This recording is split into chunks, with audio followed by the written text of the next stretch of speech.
Hey everyone, it's Mike Henry with Follower One, and today's podcast guest is Kris Castro from Shift Inc. Kris, would you tell everyone hi? Hey, everybody. So tell people a little bit about yourself. Tell us about Shift Inc. and how you got started doing that. Sure. Well, way back in 2008, I started my business and as most of us can recall, that was like the real estate crash, which is the worst time in the whole world to start up a business. And it took a while, but I gained some traction. And like every business owner's experience, you go through roller coaster moments. And it has been quite the journey of business ownership, but I wouldn't trade it for the world. It's been an amazing experience, the highs, the lows, and everything in between. So, and speaking of that, now I want to also ask you about your book. You have a book out, Crazy Might Be a Blessing in Disguise. Tell us about the Yes. book. Well, that is a crazy journey that the Lord had me go on in 2018. I can dig in and kind of tell you all about Yes. that. Yep. All right. So there was a season in my life when I was going through a really broken period. There were some areas that were not going well. I was bitter and resentful because the Lord wasn't fixing it, even though He promised me He'd fix it. And it was just a dark period for Yeah. me. And I really had a crisis of faith in that season. And along the way, I stopped being able to manage myself very well. I lost myself in the process of dealing with it, and really just had a hard time managing my emotions around this specific situation. And I snapped, and I scared myself when I snapped. And I realized that I needed help because I couldn't manage my emotions anymore. And so I ended up in Celebrate Recovery. And for those of you that don't know CR, it's a 12-step program that Jesus is the higher power and Yeah. Jesus is your higher power. And the entire program is to help you deal with baggage. It doesn't matter what baggage you come from, whether it's, chemical or emotional or doesn't matter, Yep. baggage. You bring it to the table and you process through it. And at the end of that 12-step program, which takes about a year-ish to go through, I started giving my testimony. And then one day, I kind of ran out of money and I was really frustrated about that. And I was looking up at the ceiling with the Lord. And I basically said to him, if you're not going to pay rent, I might as well go live in my car because I've got no money, you know? And, you just have one of those moments where you're like, really, God? And so I put down my checkbook and walked away, and a week went by. And I was telling some friends about that, and they were all believers, and we were all laughing because we've all had those moments with God where we're just like, really, God? And out of my mouth, without any prompting, came the words, and I can speak across the country, and I can be a light in his feet. And I took this big sharp inhale and I went, oh, what was that? And that became the moment that the Holy Spirit started prompting me on this invitation to go on this adventure with him. And he wouldn't tell me where. He just said, pack up and go. And I'm like, that's just crazy. And it took a while, and there's a whole longer version of how all of this happened. But that began a new season of my life of walking literally by faith. I Yeah. got in the car, I packed up my car with everything I thought I might need for an undetermined amount of time, not knowing where I was going, how the bills were going to get paid, how I was going to eat, where I was going to sleep. And I ended up traveling across the country.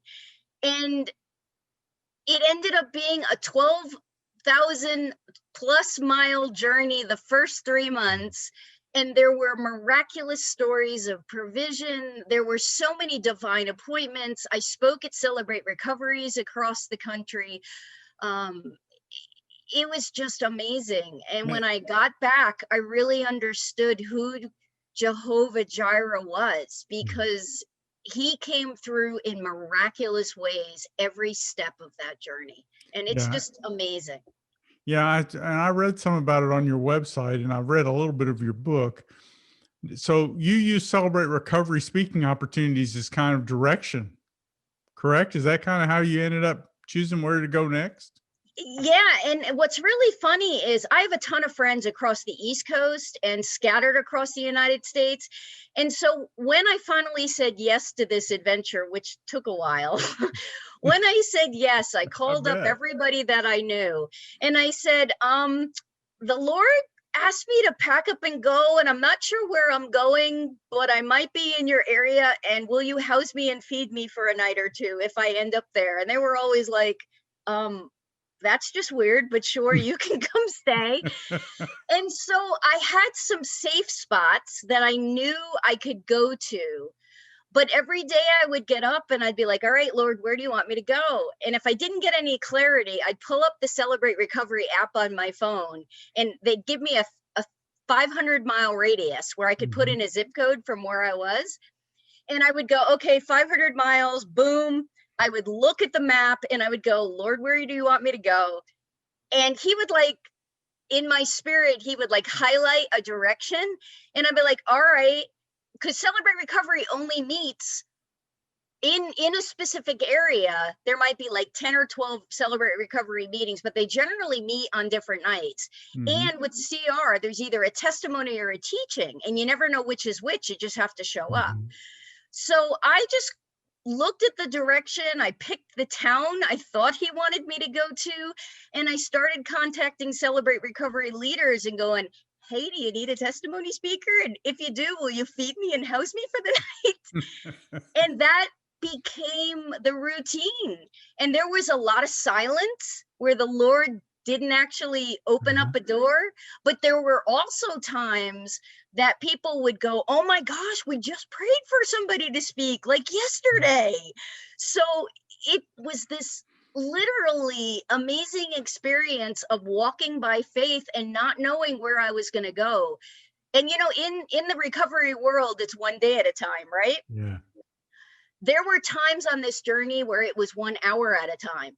Mhm. And one of my favorite stories is I was in Dallas and I was supposed to leave in like 2 days. I was staying with a family member and I unexpectedly spoke with a CR out there, which was another really interesting story. But I knew it was time for me to go, but the Lord was not giving me any direction. And none of the Celebrate Recoveries that I was contacting was getting back to me.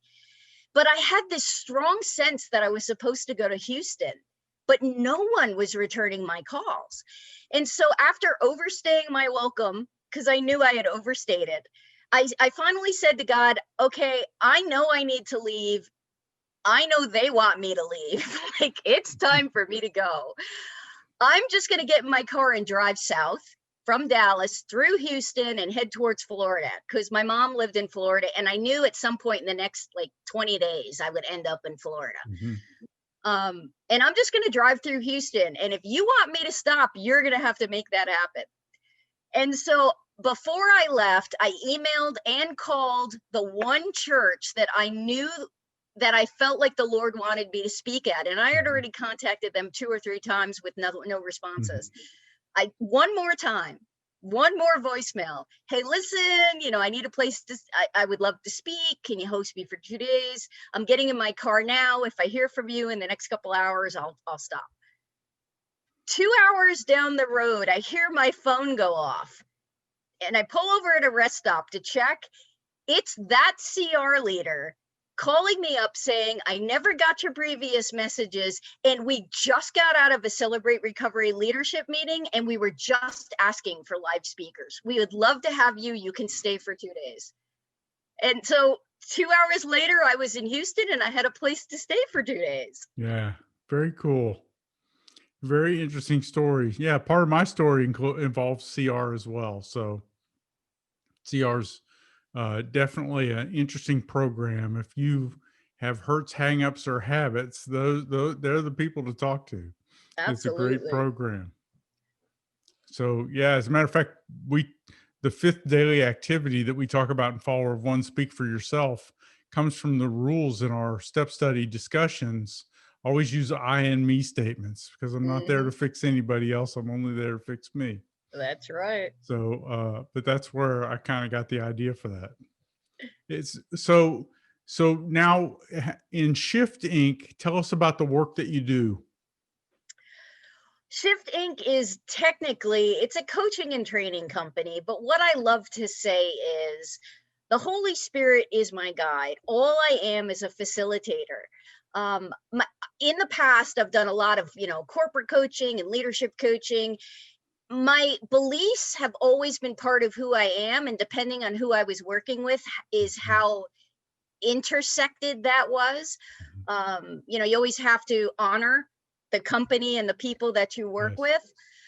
But I really feel strongly now like the Lord wants me to work with believers to help them get to a place as to where they are so abiding in Him that they're learning to hear His voice more clearly so they can partner with Him and really receive the revelation, wisdom, and strategies that they need to work their businesses well, have their careers well, and live their lives well.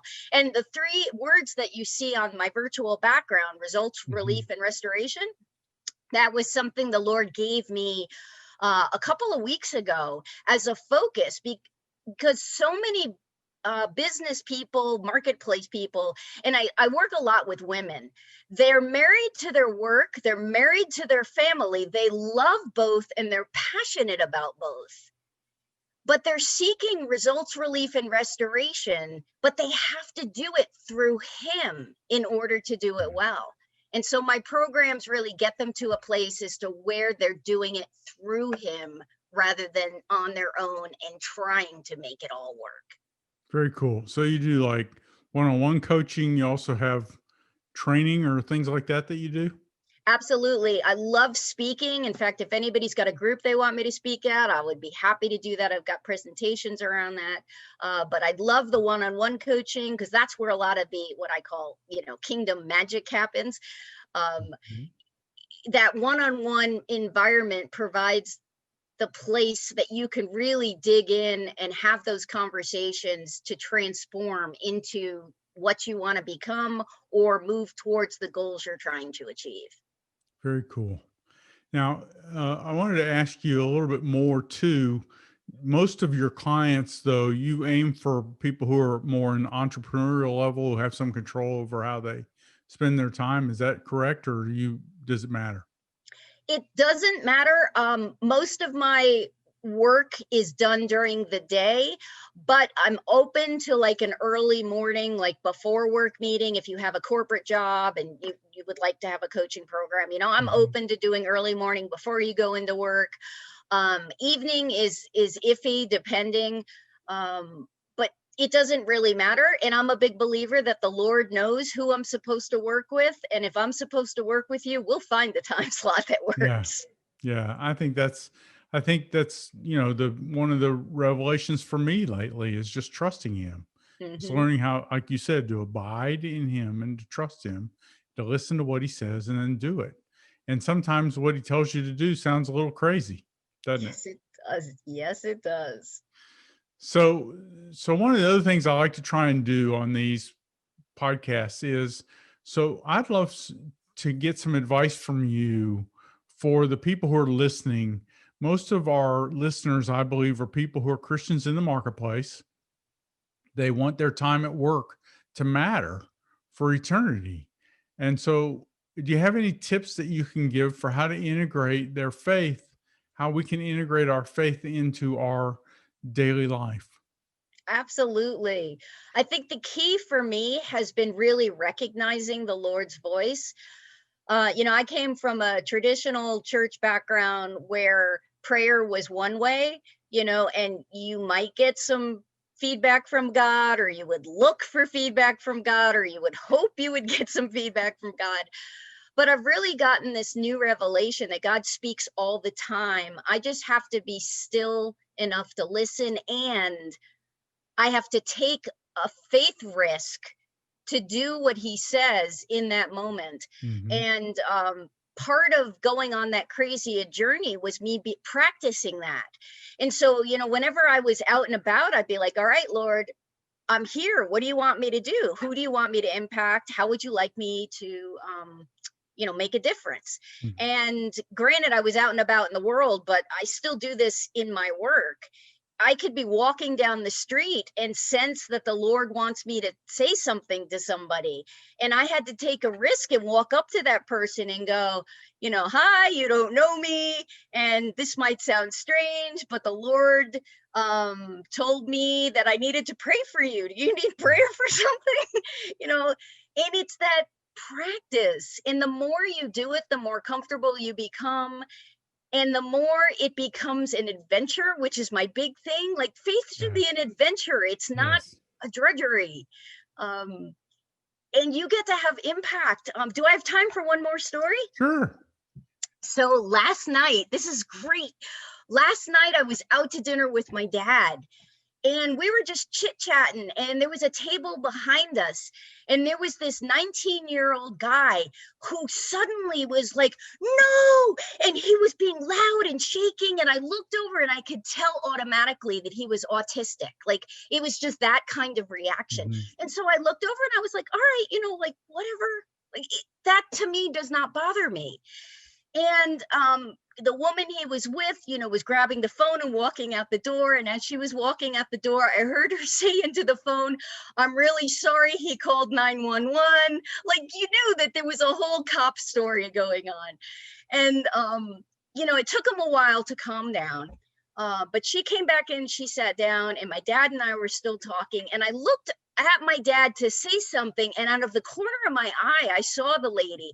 She had turned around and looked directly at me with a smile on her face, and she mouthed the words, because she knew that I had not been upset, that I had totally, like, all right, like, whatever, like, this is Yeah. normal in an autistic world. And she appreciated it. And I was like, no big deal.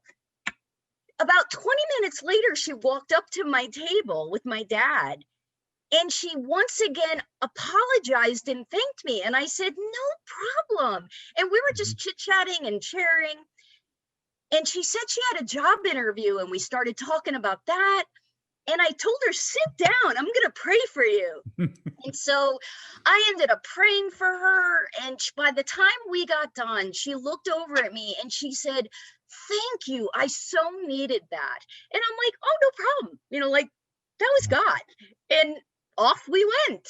Yeah. And had I not taken the time to listen for the Lord's voice, to know that she needed prayer, like, I didn't know that 100%, I Mhm. sensed it. Yeah.